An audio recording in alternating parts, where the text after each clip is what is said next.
Xerath is a long-range mage champion with a couple of neat tricks. In addition to dealing tons of damage with his abilities, he also acts as a sort of artillery, bombarding enemies from long range. Xerath's passive is Ascended Form. A percentage of his ability power is converted into bonus armor, making him naturally durable against physical assailants. Arcanopulse causes Xerath to briefly channel, then immediately deal damage to all enemies in a line. Locus of Power immobilizes Xerath for a short duration, giving him bonus magic penetration and increased range on his abilities. Xerath can also break out of this state by recasting the ability. After leaving this state, Xerath gains a temporary movement speed buff.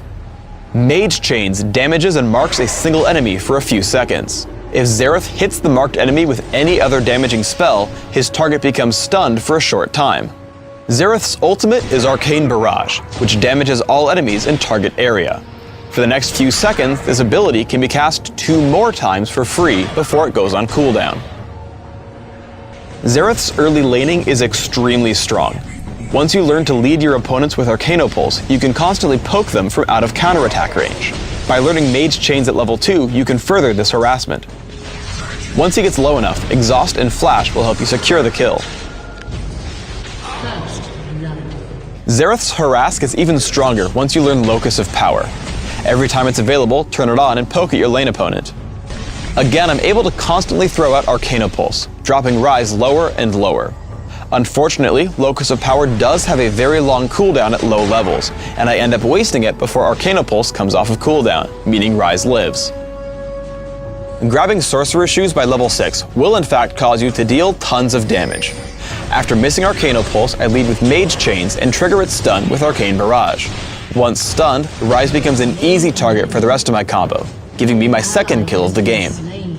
At level 9, and with a moderate amount of AP, Xerath is an extremely good farmer. Once an enemy minion wave is coming, use Locus of Power with Arcanopulse, then move back and launch another Arcanopulse.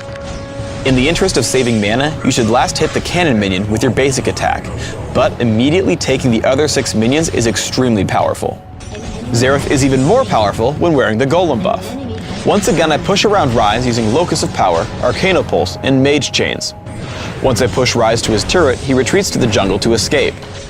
However, I take the chance with Locus of Power and Arcanopulse, killing him in the Fog of War. Ganking is also really powerful on Xerath. I spot a skirmish at the bottom river and activate Locus of Power once I notice Janna channeling Monsoon. 2 shots of Arcane Barrage kill her and give an easy kill on Rise for my teammates.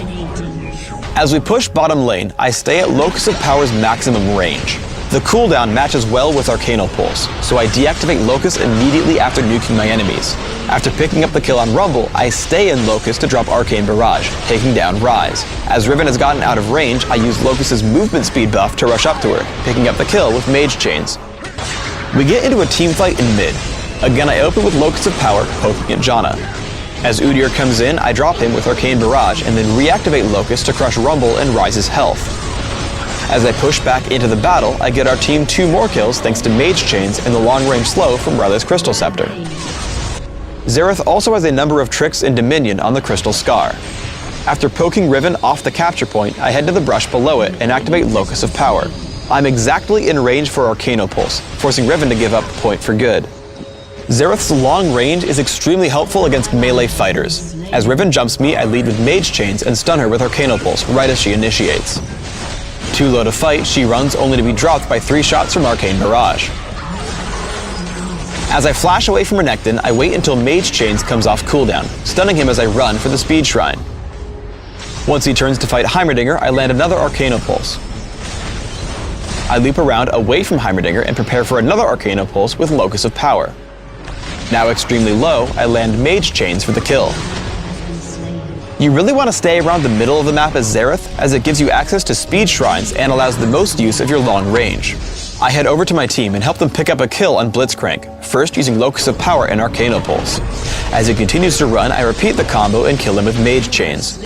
Shortly after, I make it up to the windmill, taking down Riven with Locus of Power and Arcane Barrage. Once she falls, I chase Aurelia. Mage Chains with Rylai's Crystal Scepter makes it almost impossible for her to dodge Arcanopulse, so we pick up the kill before she can reach the health relic.